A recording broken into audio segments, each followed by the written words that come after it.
Hey treasures, I am going to be finishing the story that I started yesterday, which was the Korean Cinderella. And her father had married a woman who had a daughter, just like in our Cinderella, and she was treated very badly.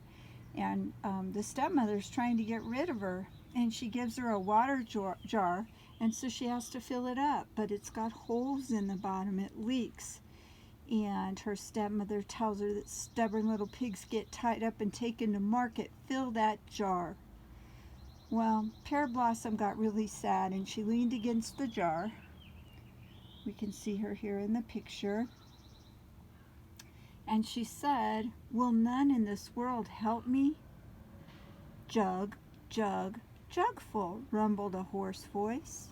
Who said that? Oh my goodness. That? "Why, it's a Tokabi," Pear Blossom gasped. "A goblin. What if a Tokabi goblin were hiding in the jar?" Fearfully she stood on tiptoe and peered inside. A gigantic frog with bulging eyes stared back. "Jugful," it croaked again, and squeezed itself like a stopper into the hole in the jar. "Well, as you wish," agreed Pear Blossom. For, frog or goblin, it was best to do its bidding. She hurried to the well, and she drew a jug full of water. Then, when she poured it into the jar, not a drop leaked out. When Omani and Peony returned, they found Pear Blossom resting beside the jar. "So," Omani shrilled, "off to market, little pig." "But Omani, the jar is full," Pear Blossom protested. "A frog helped me." "Trickery," snapped her stepmother. But she shuddered to Peony. "A magic frog? Look inside that jar." Peony hung over the rim, but saw only her own scowling face, and all of a sudden the jar tipped, and a flood of water soaked Peony from head to toes. "Piglings to blame!" she howled. "Some day little pig will get what she deserves," Omani declared. She made Pear Blossom crawl through the puddles, licking up the water. Poor Pear Blossom.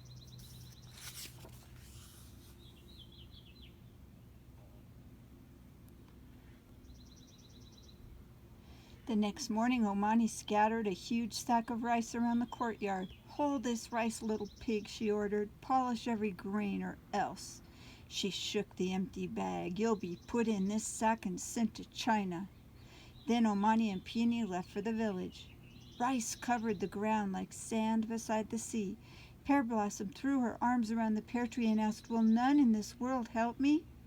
Wings whirred overhead and a flock of sparrows flew out of the tree. "Cheer, cheer, cheer," the sparrows called to Pear Blossom. They pecked at the rice, separated husk from kernel, and in a matter of minutes the sparrows had polished the rice and piled it in a corner. When Omani came back, she found Pear Blossom nodding beneath the tree.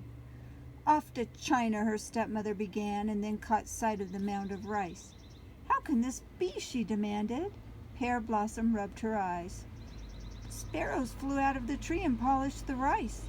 "Birds don't hold rice," scoffed Omani. "They eat it." But to Peony she whispered, "It's magic that's flying about. Catch some." She pushed Peony beneath the pear tree. At once the cloud of sparrows swooped down. "Cheep, cheep, cheep," they chattered at Peony. They pecked at her, tearing her jacket. They perched on her head, pulling her hair. "Piglings to blame," Peony bawled.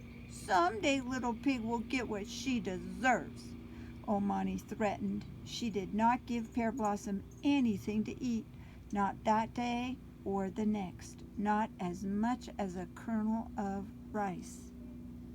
Oh my goodness, Peony got herself in trouble with those sparrows. Pear Blossom had food to fix nevertheless.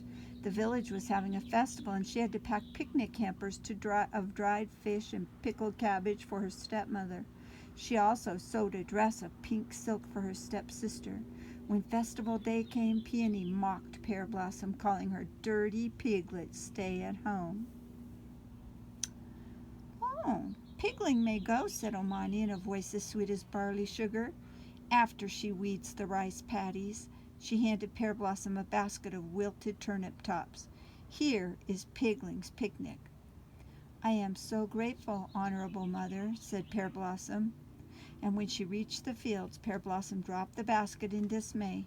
Rice rippled before her like a great green lake. Weeding it would take weeks. Who could do such a task? She asked. Suddenly, a whirlwind twisted through the fields, and a huge black ox reared up from a cloud of dust. Doo! It bellowed, tossing its great horns.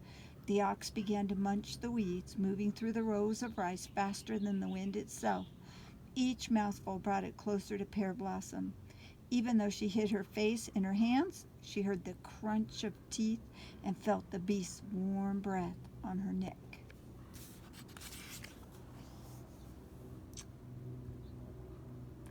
She looked so distraught.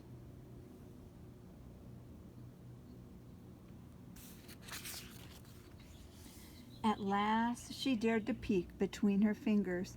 Both ox and weeds were gone. Hoof prints big as cartwheels packed the field, yet not a single blade of rice was trampled. And when Pear Blossom looked in her basket, she found fruit and honey candy instead of turnips. She bowed, then cupped her hands and called, 1,000 thanks.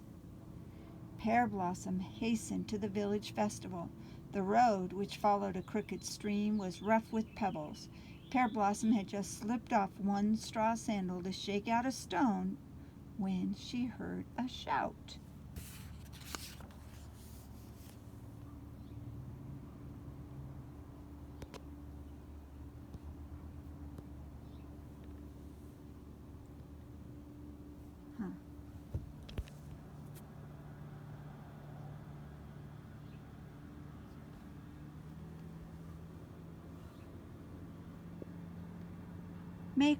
Make way for the magistrate. 4 bears, a palanquin swaying on poles across their shoulders, jogged toward her. In the chair sat a young nobleman dressed in rich robes and wearing a jade jewel on his top knot. Flustered, Pear Blossom teetered on one leg like a crane, holding her straw sandal. Her cheeks grew hot as peppers, and she hopped behind a willow tree that grew beside the stream. As she did, her sandal splashed into the water and bobbed like a small boat just out of reach.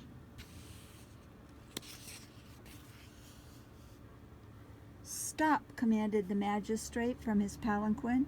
He was calling to his bearers, but Pear Blossom thought he was shouting at her, and frightened, she fled down the road. The magistrate gazed after Pear Blossom, struck by her beauty. Then he ordered his men to fish her sandal from the stream and carry him back to the village. At the festival, Pear Blossom forgot about her missing shoe. She watched the acrobats and tightrope walkers until she was dizzy. She listened to the flutes and drums until her ears rang. She nibbled on treats until her basket was almost empty.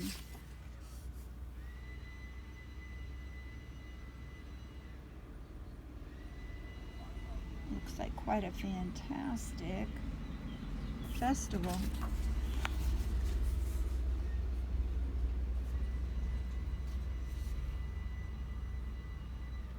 She was peeling the last orange when Omani and Peony came upon her. Little pig, screamed her stepmother, what are you doing here? I am here because a great black ox ate all the weeds in the rice paddies, said Pear Blossom. The same ox gave me this orange. Black ox indeed, Omani snorted. Oxen are brown. You stole that fruit. She was interrupted by the magistrate's bearers. Hear this, they shouted as they elbowed the palanquin through the crowd. We seek the girl with one shoe. It's Pigling, Peony pointed at her sister. She lost her shoe. The bearers put the chair down beside Pear Blossom, and the nobleman held up the straw sandal. The magistrate has come to arrest you for stealing, Omani shook Pear Blossom. Now you'll get what you deserve. Well, then she must deserve me as her husband, said the magistrate, for this lucky shoe has led me to her. Another of Pigling's magic tricks, hissed Omani, pulling Peony to the palanquin.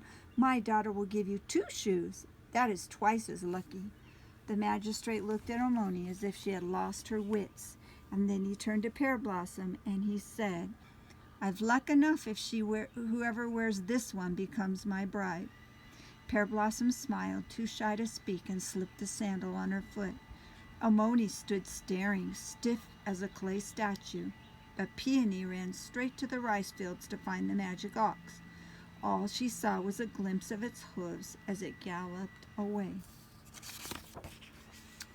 When springtime came, the magistrate sent a go-between to Pear Blossom's old father to arrange a grand marriage.